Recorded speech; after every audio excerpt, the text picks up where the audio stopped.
alxames ñaari fan ci weeri décembre ci atum 2021 mbokku téléspectateur yi safooti ànd ak ñun ci seen émission la totale locale yegsi leen ci seen ndaje bi xam ne ayu bés yu ne niñ leen ko xamale dañuy dugg ci gox-goxaan yi nekk ci biir réew mi yëpp fépp foo xam ne commune am na fa localité boobee dañu jéem a woo ña fay nekk waxtaaneek ñoom ci seen gox boobee lañ ciy xaar bilan bu maire bi fa newoon def itam lan la ñu yaakaar ne war nañ ko andi ci ay joyanti wala ci mbir yoo xam ne yaakaar nañ ne war naa mën a jëm ci kanam tey jile ñu dugg ci biir xolu Ndakaaru ab gox boo xam ne ku ko xalaat ab communauté boo xam ne am na doole loolu ci biir Ndakaaru waaye itam ci Sénégal muy communauté lébu seen maire Abdoulaye Diouf Sarr Yoff maire boobee xam ne ren jile daa teg bëtam ci mairie bu ville Ndakaaru waaye bilan am dinañ ko xool ca foofee ca Yoff lan la fa def lan la fa deful waaye itam lan la ñu war a andi ay joyanti ci mbirub mandat wala mandat yi ti ñëw loolu yëpp nekk ay poñ yoo xam ne incha allah nañ ci waxtaan ak kiiti Mokhtar Khayar Lo nekk coordonnateur des affaires générales ci mairie bu Yoff nekk itam coordonnateur mouvement MD 23 Matar ñu nuyu la dalal ak jàmm ci plateau bi. jërëjëf maa ngi nuyu seen téléspectateurs yi ak téléspectatrices yi. donc di la gërëm ci invité bi ma invité tey. donc mu sedd sama xol lool. kontaan pour ñëw waxtaan ci bilan le maire Abdoulaye Diouf Sarr de 2014 à 2021. de 2014 à 2021 mu nekk juróom-benni at yoo xam ne juróom-ñaari at yoo xam ne kii di ministre de la santé yore na ko gox boobee juróom-ñaari at lépp mënta mat waaye itam mënuñu wax ne lépp matul soo fekkoon ne da nga doon def benn croquis boo xam ne da nga koy dressé ci bilan wu maire bi ci côté yëpp nag bu mu mënti doon nan nga ko jàppee su fekkoon da nga ko doon noté sur 10 ban note nga koy jox yow. merci Alassane. mais dama bëgg d'abord nga may ma rendre hommage. parce que suñ mairie dafa amoon le secrétaire municipal bu tudd Papa Ndiaye Diouf. donc yàlla def na mu gunge woon le maire ministre Abdoulaye Diouf Sarr. donc depuis 2014 yàlla def mu génn àdduna. malheureusement du fekkee fin mandat bi. ak renouvellement mandat bi. ma ne woon dinaa ko rendre hommage. jaale ko donc yàlla xare ko àjjana. donc au nom du maire de Yoff Abdoulaye Diouf Sarr ñu ngi jaalewaat famille am jaale conseil municipal Yoff jaale population Yoff. maintenant question bi ma tontu dinaa ci sawar. parce que yaakaar naa ni qui dit gestion dit bonne gestion qui dit bilan dit projet qui dit projet dit programme yaakaar naa avant 2014 donc Abdoulaye Diouf Sarr waa Yoff xamoon nañu il sera candidat pour les élections locales de 2014 te yaakaar naa ni aujourd'hui doo ñëw rek na jox leen ma mairie ñu jox la mairie balaa muy jël mairie bi donc laaj na askanu Yoff de Terme Nord à Diamalaye lan lañ xalaat ni bés bu jëlee mairie bi population Yoff soxla nañ loolu te yaakaar naa ni je suis mieux placé que quiconque wax ko parce que yaakaar naa ànd na ak moom bi ñuy dagan baatu askan bi avant élection yi ak après élection yi su ma jëlee rek di nga xam ni moo ci gën a tuuti bi ñuy jël Yoff 2014 yaakaar naa y avait des ressources humaines mais bi la maire ñëwee Abdoulaye Diouf Sarr dafa bàyyiwaat ressources humaines yi fa nekk dolliwaat yeneen yi fa nekk pour wax lan pour wax ni dans le cadre du bilan su ma jëlee mairie en tant que mairie yaakaar naa bi ñuy ñëw mairie l'état civil n'était pas informatisé suñu maire suñu candidat bi mu ñëwee loolu la njëkk a def parce que yaakaar naa nit warul ñëw bëgg extrait di fa def 24 heures 48 heures muy génn ci la xaree tànku tuwayam bañ installé état civil bi doon un état civil informatisé léegi ku dem Yoff boo bëggee extrait di nga ko am sur le jour donc loolu ça fait partie du bilan beneen bi may wax su ma jëlee Nord Foire parce que Nord Foire avant 2014 la population avait un problème d'eau dañ amoon ndox moo xam ne day ñàkk saa su ne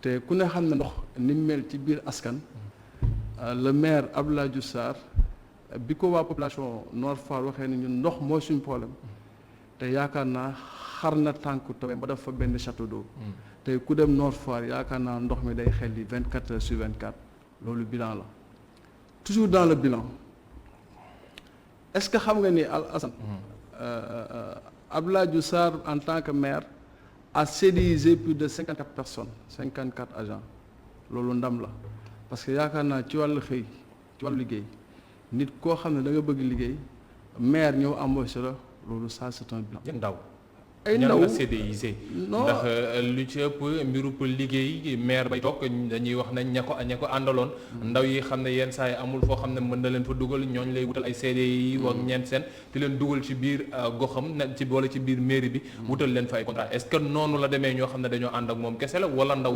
yoo xam nga loolu moom ku ko wax da ngay xam ni dama yaakaar ne xamul loolu loom Abdoulaye Diouf Sarr parce que li am solo mooy c'est un homme boo xam ne ñëpp la yemale mais da di mairie dafa nekk loo xam ne mairie amul connotation politique amul couleur politique c'est une institution c'est un demandement de l'État. Abdoulaye Diouf Sarr est le maire de la commune de Yoff n'est pas maire de Benno Bokk Yaakaar wala maire u APR. CDI yooyu ngay wax yàlla xam na ne bi ñu koy tànni on a lancé des appels d'offres heureusement ñi ci bokk ci appel d'offres lañ bokk ñu jël leen amul kii fii la bokk amul kii fii la bokk maanaam man dans le CDI bi ma nekk ñu fa jël waxuma kenn jël dañu indi ma ñi lañ jël et pourtant mënoon naa ne jëlal leen ma kii jëlal ma mais ça n'a pas été le cas. ñu jël sa service ñu def APR. non en fait amul benn connotation politique. amul benn connotation mais par rapport ak leeral rek. parce que non ça c'est l'expérience. Par exemple aujourd'hui moi mon service je suis le coordonnateur des affaires générales chargé des recettes des taxes et du recouvrement. Aujourd'hui boo jàngut mënoo def recouvrement mënoo def fiscalité. tey ñañ fi indi sama service c'est des gens qualifiés yu xam liggéey moo tax ñu jël leen bi lancer appel d'offre ñu tombé ci. donc amul benn du question nombre boobu. Abdoulaye Diouf Sarr qualité la bëgg am na qualité moo tax on a des ressources humaines de qualité. amul kii APR la bokk amul kii PS la bokk amul kii ànd ci fa la bokk. donc ñi fa nekk ñëpp war nañ faa mën a liggéey moo tax ñu liggéey fa et puis autre chose. aujourd'hui toujours pour wax le bilan. est-ce que xam nga ni Yoff à Dakar.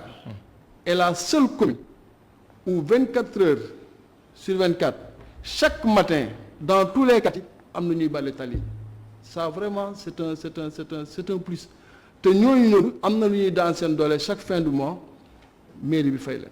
loolu waa mairie bi ñoo ko initié wala goxum Yoff la ndax dañu wax dàmm di wax ne Yoff goxub lébu la te goxub lébu ko wax ay mag yoo xam ne dañuy yow fajar ci bale seen i buntu kër ngir gox ba set mbirub Yoff la wala mbirub amee mairie bi. xam nga set moom. ñëpp a ko moom ñëpp a war a set. donc set sa biir set sa biti. ka nga nekk lébu nekk séeréer. nekk joola. boo xëyee da ngaa war a. set. bale sa buntu kër bale sa kër.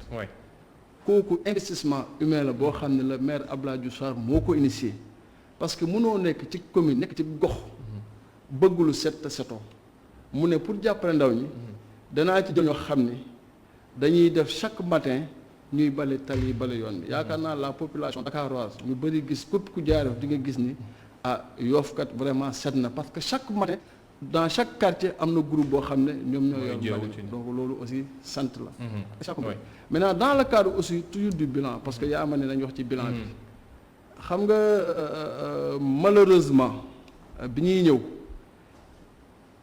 quai de pêche amuloon Yoff mais c'est sous l'ère de Abdoulaye Diouf Sarr que le quai de pêche est vu le jour à Yoff. mais avec l'impulsion du président. mais mënut a ñàkk xam nga c'est normal xam nga quai de pêche c'est pas une compétence transférée aux communes. c'est pas la pêche c'est pas une compétence transférée. te nag ku ci bëgg mairie ku ne. ba amoo foo ku la jàppale yaa ngi am ci problème. aujourd'hui Abdoulaye Diouf Sarr ba muy laat baatu dama ne bés bu ma faloo yàlla daf ko mu fal yàlla daf ko Macky daf ko ministre. mais c'est normal que bu toogee dans l'échiquier gouvernemental mën a président que su ma soxla nga jàppale ma sama gox bii parce que mu am lii am lii parce que loolu moo wax aussi lan la ñu matale foofee ca Yoff waaye itam lan lañ fa matalewul mbirub xëyub ndaw yi waaye itam mbirub emploi formation jigéen ñi nan lañ leen di taxaw économie Yoff itam langum politique bi Abdoulaye Diouf Sarr Barthélémy Diaz ak ciiti Mame Mbaye Niang ñeneen ak Soham ak Wardini ñoo ñëpp war a xëccoo liiti mairie ville de Dakar chance su ministre de la santé maire de Yoff loolu yëpp nekk ay poñ yoo xam ne ci ñaareelu pàcc seen total local incha allah dinañ ci yàbbi ak Mokhtar Khayar Lo moom mi nekk coordonnateur des affaires générales ci mairie Yoff nekk itam coordonnateur mouvement MD 23 mbokk yi léegi ñu seetaan tuuti publicité dellu soit ci kanam incha allah jërë ngeen jëf.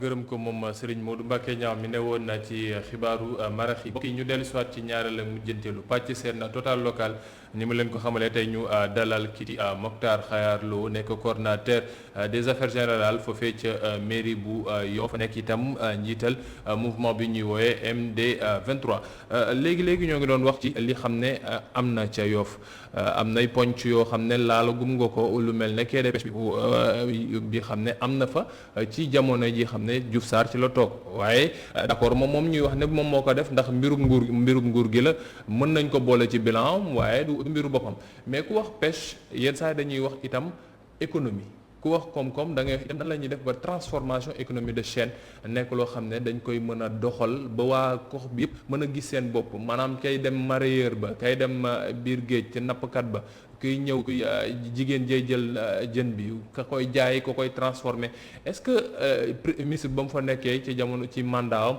bàyyi na xel économie de chaîne boobu noonu ngir mu mën leen gën a may doole. waaw da nga may d'abord ma tontu la ci question bi nga wax par rapport ak Ablaye dafa fa quai de pêche bi. xam nga dañ ne l'état est une continuité. ça c'est la triste réalité. mais tey bu Ablaye yaafusoon toog doon maire bu neewul quai de pêche bi du am. te yaakaar naa comme ni ma la ko waxee sànq donc la pêche n'est pas une compétence transférée. mais moom nekk na maire nekk ministre fexe na ba président àggale ko kere kon loolu c'est vraiment dans son bilan. comme ni nga ko waxee dans le cadre de l'économie. donc Ablaye yaakaar naa ni maire boo xam ne la donc li ko soxal mooy Yoff li ko soxal mooy goxam. Yoff bi nga xam ne vraiment bi mu fay ñëw en 2014 fekk fa dara.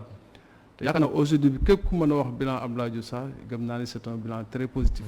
tey ku dugg Yoff ku xool xar kanamu Yoff li nga xam ne Yoff changé na.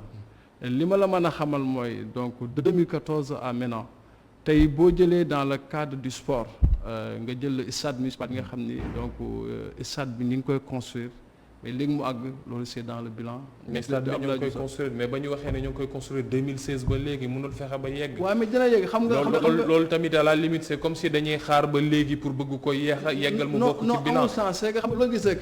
tàmbali bee ci am solo. xam nga tey ça serait grave. bu xaaroon ba tey mooy waxi stade. mais moom li ko soxal mooy goxam li ko soxal mooy ndawam li ko soxal mooy développement communal. ba tax na ni tey aujourd'hui tey boo xoolee stade amitié donc à part stade amitié gox yi ñuy wër yëpp donc gisoo fa stade. moom mu ñëw en tant que maire de Yoff en tant que ministre fexe aussi ba état bi di ko jàppale par rapport au stade tey stade bi léegi mu àgg kooku c'est dans son bilan.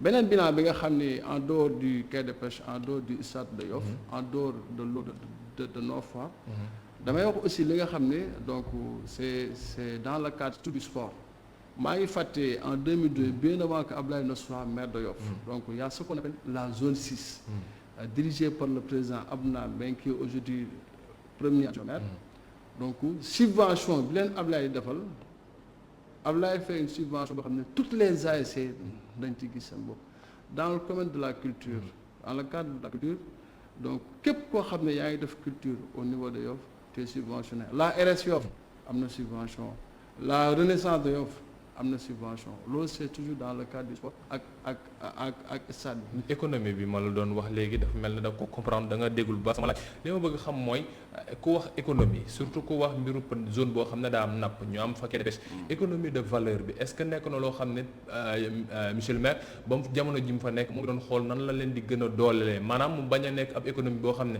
de manière informelle rek la ndaw la jigéen ñi di ko liggéey ak mool yeeg góor yi fay nekk waaye mu nekk loo xam ne peut-être dinañ leen jéem a formaliser gën leen booleel ba peut-être suñu soxlee subvention wala yeneen ñu mën cee jot. non mais xam nga lu amul économie baaxul. te économie ku wax économie da ngay wax développement commune.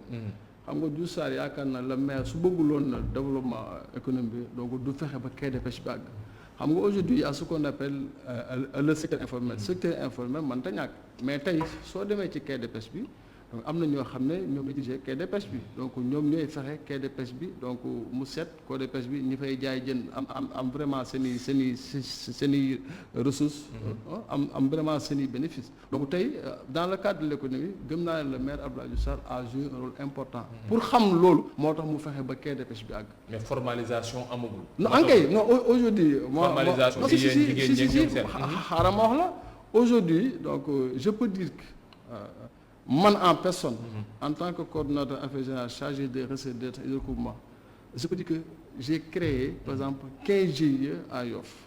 Qu'est-ce que c'est les GIE tey képp bëgg GIE le maire en personne dana la demal ci xayaar au niveau de la commune boo ñëwee ñu créer le GIE maintenant une fois le GIE créé dañuy dem APEX pour def les formalités par rapport au paiement donc bëgg ndawam bëgg économie dox bëgg dëkkam dox bëgg vraiment nit ñi dox moo tax muy créer GIE et mënoon na ni du ma ko def mais nag xam ni moom mooy la maire moom moo njaboote ñëpp moo tax képp ku bëgg GIE dana la demal ñu GIE dafa am lu mu àndal ku taxawul GIE dañ nit ki dañuy xaar yenn saa ñu capacité la wala ñu accompagner la wala ñu jox la koppar goo xam ne dinañ la taxaw yenn saa yi soo bëggee am ay prêt wala yenn liggéey yoo xam ne di nga ko bëgg def mu mën a nekk loo xam ne dina yomb ci ñoom est-ce que seen municipalité ci seen mandat loolu itam dawoon newoon waaw xam nga GIE mooy le groupement d'intérêt économique xam nga aujourd'hui nag donc balaa nga naan naam da nga fay ne xam nga aujourd'hui mënoon rek maire bi moo lay jox xaalis créer le GIE jox la financement jox la lépp. mën na la ubbil buntu mën na la andil ay facilité. maa ngi ñëw ubbil buntu mooy d'abord yow nga bëgg GIE ñu fexe ba ki nekk ci mairie rek créer le GIE maintenant GIE bi ça dépend ci par rapport à xam nga financement en général tey boo demee yow je ne veux pas faire de la publicité am na benn institution financière boo xam ne ñu fa c'est dans le cadre de la microfinance boo ñëwee à Dakar c'est dans le cadre de la am na yoo xam ne c'est des institutions financières ñooñu tey bu ñu créé seen GIE ñoom ñooy xool li nga xam ne bëgg nañ ko au moins commune bi appuyer leen mais commune bi mënu leen appuyer à 100% loolu moo tax ma la GIE boo ko créé am na lu bëri da ngay ñëw par exemple GIE bi day yëngu ci pêche GIE bi day yëngu ci napp GIE bi day yëngu ci bâtiment maintenant secteur ba nga xam ne ku ci nekk yaa ngi nekk bâtiment pêche dañ lay boole ñooñu ñu former la tàggatal la xool la ba nga xam ne nan ngay amee financement pour au moins commune bi appuyer la ñu yeggale ci mbirub ndaw yi ndaw yox yenn saa yi dañuy xaw a jooy ndax nee ñu maire dafa nekk maire boo xam ne il est beaucoup plus dans le social lañ koy gën di gis yenn saa yi que ci loo xam ne dafay nekk lu formel maanaam ndaw yi suñu soxlaa formation wala suñu soxlaa ñu ubbil leen ay buntu par rapport ak ay employabilité ak yeneen buntu yoo xam ne dinañ fa mën a jàng wala ñu dem liggéey jee fa est-ce que loolu mën nañ ko nangu ne ab faiblesse la boo xam ne dafa nekkoon ci gestion wu maire. non ñun moom boo bëggee dégg vraiment suñ maire gàcce ngalaam donc le maire Abdoulaye Diouf Sarr gàcce ngalaam comme naa ni il a fait un excellent travail il a fait un excellent bilan maintenant par rapport à l'employabilité des jeunes. xam nga aussi il faut nit ñi xam ne balaa nga am liggéey foog nga am qualification te il faudrait pas que les gens fassent la différence entre la profession et la fonction sa profession ak fonction bopp aujourd'hui d'abord est-ce que xam nga ne la mairie paye des bourses demi-bourses entière-bourse au niveau des écoles privées pour au moins former les jeunes xam nga tey quand tu n'as pas une qualification mënoo am métier maintenant pour nga am métier pour que mairie bi jàppale pour que le maire jàppale mais foog nga am qualification maintenant ñun on n'a pas fait une connotation politique ñu la way kii kat fii la bokk kii kat fii la bokk bu ñu ñëwee dans le cadre des bourses gars yi bu ñu ñëwee dañuy déposer on va trier ñu may gars yi ay bourse ak ay demi-bourse maintenant une fois nga am qualification su boobaa ñu xool nan lañ lay mën a jàppale dans ce sens maintenant pour ñëwaat ci employabilité dans le cadre de la commune est-ce que xam nga ni au niveau de la commune de Yoff y a plus de centaines de contracteurs yi fay xëy tey maire social boobu ngay wax mais c'est normal nit ki bu ñu la falee da ngay investir da ngay def social da ngay tabax da ngay joxe social maintenant ñooñu aussi ndaw yooyu nga xam ne tey ñi ngi ñëw di fayeeku au niveau de la commune de Yoff ñi ngi ñëw di liggéey au niveau de la commune de Yoff tey bu leen maire bi Abdoulaye Diouf Sarr jàppale woon loolu duñ ko am moo tax aujourd'hui boo ñëwee la commune de Yoff di nga gis ni chaque jour nit ñaa ngi bale boo ñëwee la mairie di nga gis ni nit ñaa ngi liggéey y a les services qui marchent aujourd'hui ñun tey suñu service c'est dans le cadre du recoupement c'est dans le cadre des taxes directes et taxes indirectes taxe directe mooy taxe yi nga xam ne par exemple c'est l'État qui recouvre et verse à la commune mooy taxe indirecte. Maintenant les taxes directes mooy ñu taxes yi nga xam ne ñoo ko réew mooy par exemple la taxe sur la publicité distributeur de carburant occupation du domaine public. tey su fekkoon ni mairie bi. ñàkkoo leen ko ndax Yoff ku ko wax quand même na zone boobee yëpp bëri na ay banques ay institutions ak yeneen yoo xam ne seen tour rëy na te ñu nekk ci seen. waaw moo tax ñu leen di fay koppar. waaw moom laa wax xam nga koppar boobu. tey boo ñëwee xam nga tey balaa nga fekk koppar. faut nga def la cartographie. Qu'est-ce que c'est que la cartographie? C'est de faire la délimitation de la commune. La commune de Yoff terme noonu la ba Diamalaye. Maintenant une fois que tu fasses la cartographie tu fais le recensement. boo defee recensement di nga xam yow kan moo la war a fay ak kan moo la war a fay. maintenant boo defee recensement nga joxe convocation clients yi ñëw parce que ñun ñu ngi mel ni ñun ay banquiers lañ donc clients yi ñoom ñooy les redevables. maintenant nag ku ci nekk période bu ci nekk. am na taxe booy fay par exemple à partir du 1er janvier au 31 mars les taxes vont débuter. Actuellement à l'instant T on est en train de faire le recensement pour préparer les taxes de 2022 parce que l'administration doit être apolitique, l'administration doit être vraiment à travers. Heureusement pour nous la commune de Abdoulaye Diouf Sarr a une administration vraiment experte. raison pour laquelle on a de très bonnes. lu tax may wax léegi entreprise ak yeneen yi xam ne am nañ doole te nekk ci seen wet ñi leen attaqué yu si ëpp dañuy wax ne bëri na ay entreprise bëri na ay banque bëri na ay bërëb yoo xam ne dafa jaay essence ak yeneen yu ñu mel yu nekk ci seen gox yooyee koppar gi ñuy dugal ci mairie bu Yoff ba seen budget yenn saa yi day mel luy xaw te jege 2 milliards mais gisuñu benn réalisation boo xam ne bu flagrant la boo xam ne dañuy wax ne lii maire moo ko def ci diggante Yoff ni nga ko waxee terme sud jëm Diamalaye nee nañu gisuñu fa lenn benn place lañ fa gisoon muy place Mamadou Diop autopont bi moo tax léegi gars yi wàcc mujj koo dindi bàyyi fa place xam nga loolu nee nañu amul benn réalisation boo xam ne mën nañu wax ne non lii mairie bu Yoff moom moo ñu ko defal lii mën nañ ko ndamoo. Alassane gis nga yaakaar naa ne c'est que instant bi ñu toll nii c'est bon aussi que Sénégalais yi xam le bilan de Abdoulaye Diouf Sarr au niveau de la commune de Yoff xam nga kuy wax loolu da nga xamul par exemple xam nga quand tu parles ñuy jaay essence nous on a 3 taxes là-bas c'est le distributeur de carburant l'occupation du domaine public ak la publicité.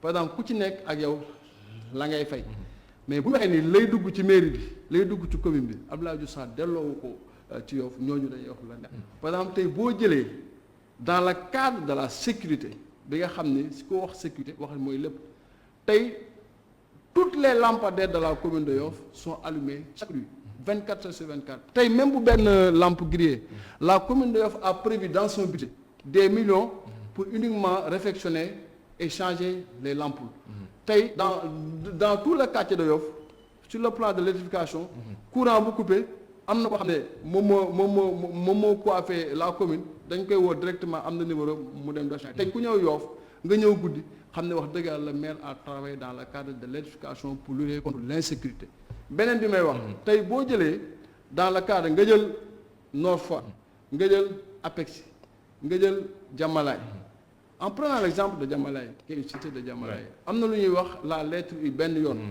mais yoon boobu nit ñi dañ ko doon jonte plus de 30 ans mais c'est grâce à Abdoulaye Diouf Sarr que la route là soit réalisée tey boo fa demee c'est ça qu'on appelle la lettre U tey nga ñëw Djily Mbaye boo fa demee instant yi ça fait 3 mois Abdoulaye Diouf Sarr et l'affaire dañ signé woon benn contrat on est en train de refaire tous les goudrons de Djily Mbaye ça c'est une avancée. kañ ngeen ko tàmbali.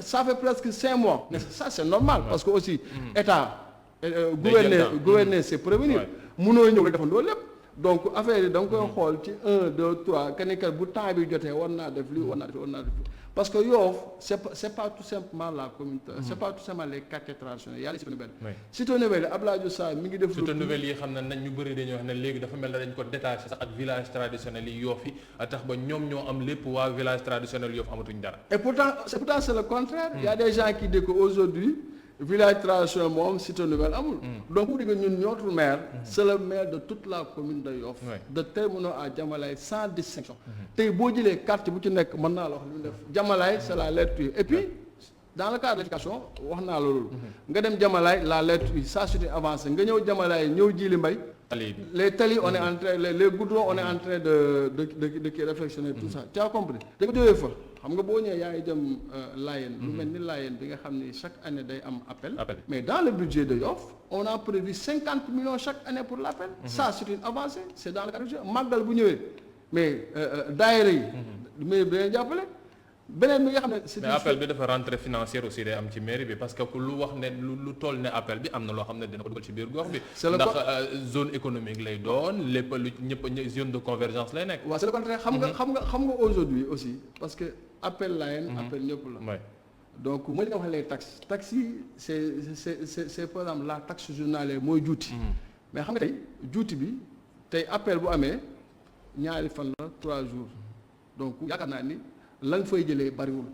raison pour laquelle nous préférons jëlaat loolu jàppale appel yi ba ñoom mu réussir moo tax dans le budget ñu prévoir 50 yoo xam ne chaque année. dafay dem ci appel bi. comme on est un milieu lébu.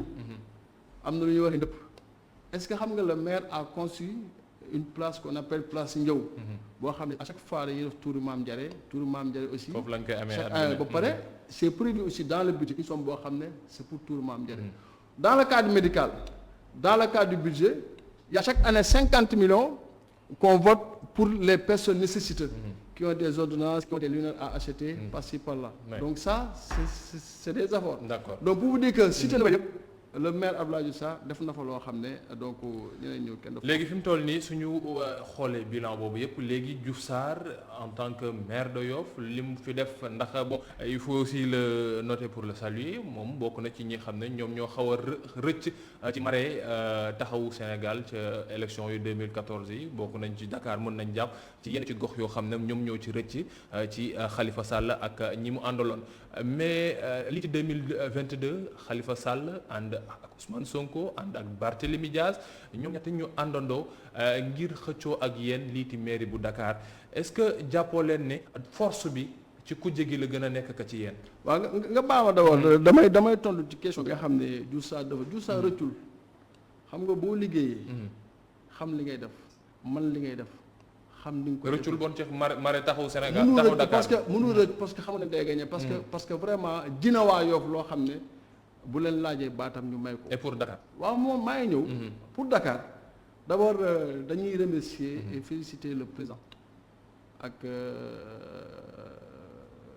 les plénipotentiaires de Benno Bokk Yaakaar ñi nga xam ne ñoom ñoo def seen choix ci Diouf Sarr juumuñu quoi parce que en voyant le profil de l'homme donc Diouf Sarr xam nañ ni c'est un homme sincère c'est un homme honnête c'est un homme travailleur c'est un homme discret c'est un homme responsable et c'est un homme efficace bu ñu xoolee fi mu jaar yëpp donc yaakaar na dinañ xam ni nit ki donc liggéey na tey aujourd'hui bu ma jëlee benn exemple bi nga xam ne donc c'est le Sénégal en miniature muy centre des œuvres universitaires de Dakar yaakaar naa te aujourd'hui c'est grâce à Diouf Sarr que les étudiants aient envie d'étudier parce que bi mu ñëwee def nañ ni métamorphosé kudd donc yaakaar naa ni jaar boobu rek jaar bu rafet la. mais pour Dakar. waaw yaa ngi wax waxi kudd wax.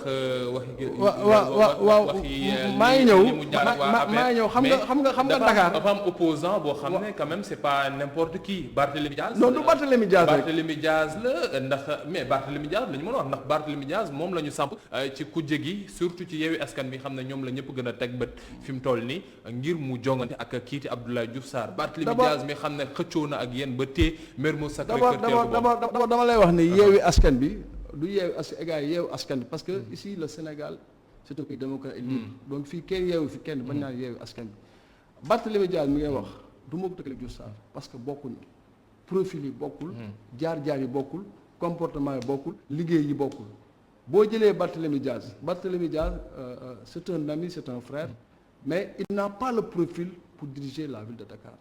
La ville de Dakar c'est un démembrement de l'État. La ville de Dakar n'importe qui waru ko jiite. La ville de Dakar da war a am xam-xam. La ville de Dakar da war a am un homme da nga war a nekk un homme exemplaire. La ville de Dakar c'est pas une question de fougue ou bien de manifestation ou bien de point de presse. Aujourd'hui les Dakarois war nañu xibbi seen bët xool parmi les candidats ki nga xam ni moo ci gën ki nga xam ne mooy defar Dakar. Aujourd'hui Dakar dañu war a bañ que ne da ngay ñëw rek jiite Dakar ne fàlle ma jiite Dakar. On doit avoir un programme. Avec Abdoulaye Diouf Sarr, Inch'Allah, le 5, vous allez voir son programme pour Dakar. Abdoulaye Diouf Sarr est l'homme idéal pour Dakar et l'homme idéal pour les Dakarois. li ngay wax nii vu son passage su li ngay wax nii soo am El Wardini su ko neexee mu wax ko ndax moom tamit am na ab programme am na loo xam ne teg na ko am na loo xam ne mu ngi koy xëccul pour Dakar. waaw mais xam nga kon ku nekk mën na wax loolu mais de manière politique quand même Abdoulaye Diouf Sarr Dakar ñëpp dañ yaakaaroon ne moom Amadou Ba peut-être sax moom mooy dem. non xam nga débat bi du Amadou Ba ak Abdoulaye Diouf Sarr c'est des amis c'est des frères. Amadou Ba c'est le grand frère de Abdoulaye Diouf Sarr il y a aucune rentre entre eux. Est-ce que tu as compris Amadou Ba day jàppale Abdoulaye Diouf Sarr day jàppale Benno Bokk Yaakaar mais pour dire vrai 2009 ba 2014 mais taxawu Dakar moo fi nekk. mais amul dara loo xam ne di nga mën a wax ni taxawu Dakar ñoo fi def. aujourd'hui ñoom dañu war a wax Sénégalais bilan bi lañ fi indi 2009 ba 2021 ñoom ñoo fi nekk defuñu fi dara amuñu benn programme. ak bras de fer beeg nguur bi nekkul loolu. lu yomb waaw très bien xam nga raison de plus. raison pour laquelle Sénégalais Dakar warul foo xam ne le maire dafa nekk opposant di xeex le pouvoir moo tax aujourd'hui je pense que y aura la rupture avec Abdoulaye Diouf Sarr.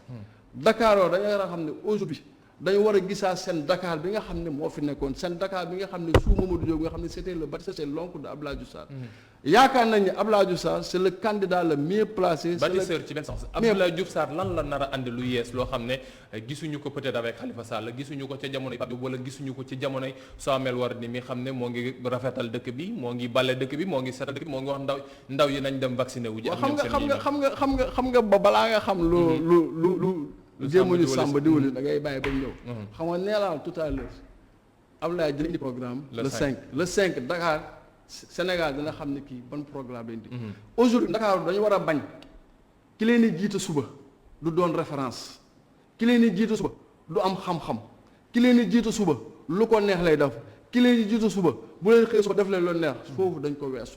Dakar a besoin d'un homme compétent, d'un homme rigoureux, d'un homme travailleur, d'un homme ambitieux, d'un homme qui a un bilan.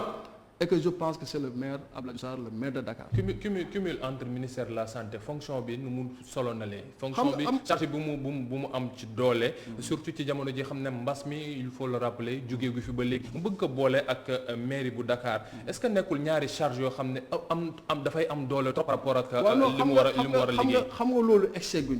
aujourd'hui Abdoulaye Diouf Sarr mais projection la parce que moom moo nekk ministre ba léegi yaa ngi wax léegi pour projet ak profil et que machallah donc. Nous le félicitons parce que depuis qu'il soit à la tête du ministère de la Santé, il a fait un excellent travail. Kooku on n'en revient même pas. Et maintenant le maire de Dakar, il faudrait que les gens fassent la différence entre cumul de mandat et cumul de fonction. Cumul de mandat ak cumul de fonction. non waxuñu cumul de mandat waxuñu cumul de fonction mais par rapport ak ñaari yoo xam ne dafa am doole. mairie Dakar ni nga ko waxee institution la en tant que tel. waaw dama ne buñ ci excès moom dina xool li nga xam ne moo koy def. moom mu def ko. day bàyyi benn bi kooku mënuguma la wax parce que mënuma xam lu Samba Yoris. waaw en tout cas je sais que ni il sera le futur maire de Dakar. maintenant bis bu nekkee maire de Dakar dina xool nan lay def ministère de la santé. wala ki nga xam ne moo ko faloon pour décret wóolu ko. muy le président Macky Sall dina xool nan lay def. mais pour l'instant dina xam ne Dakar moo ñu soxal Dakar moo ñu ñor parce que Dakar mooy suñu capitale te capitale bi dafa war a demaat fa nga xam ne moo demaat Dakar. ku amul xam-xam mënu koo jiite. ku amul vision mënu koo jiite léegi nag Abdoulaye Diouf Sarr mi nga xam ne moom mooy futur maire Dakar le 5 dinañ la woon plan bi ak projet bi ak xam-xam. Khayar Lou nekk coordonnateur mairie des affaires générales bu mairie bu Yoff moom moo ne woon suñu gan tey ci seen Total Local une dernière question chef coutumier yi nekk Yoff kañ la ñuy investir ñoom kii di Abdoulaye Diouf Sarr. mu ne chef coutumier yi nekk biir Yoff. waaw kañ la ñuy investir Abdoulaye Diouf Sarr. xanaa yëgoon ni fan yële amoon na benn bu am dans un hôtel de la place. donc y avait la coutume. donc ñoom nee nañ moom la ñu àndal. bon investir xam naa tu n'as pas été informé. peut-être loolu la. il a et puis récemment le meeting passé. donc le Benno Bokk Yaakaar de Yoff aussi il a investi pour la commune de Yoff. pour la commune de Yoff. commune de Yoff. parce que moom aussi bu ñu fàttali ni. il est candidat à la mairie de Yoff et à la mairie de Dakar. à la mairie de Dakar après dinañ xam kan moo koy wutu peut-être itam maire bu Yoff. loolu yëpp nekk ay poñ yoo xam ne incha allah fii ak peut-être juróomi fan ci weeru décembre suy def programme am dina ci andi ay leeral sant ko baax gëm ko moom Mokhtar Khayar Lo coordonnateur affaires générales mairie bu Yoff nekk itam membre njiital mouvement MD 23 nekkoon suñu gan tey ci Total Local mbokk yi léegi tuuti plus laata ñoo egsi ci xibaaru nasaraan yi 19:45 ànd ci ak Ousama ak Adama Anouska Ba jox leen dig daje ëllëg incha allah jërë ngeen jëf.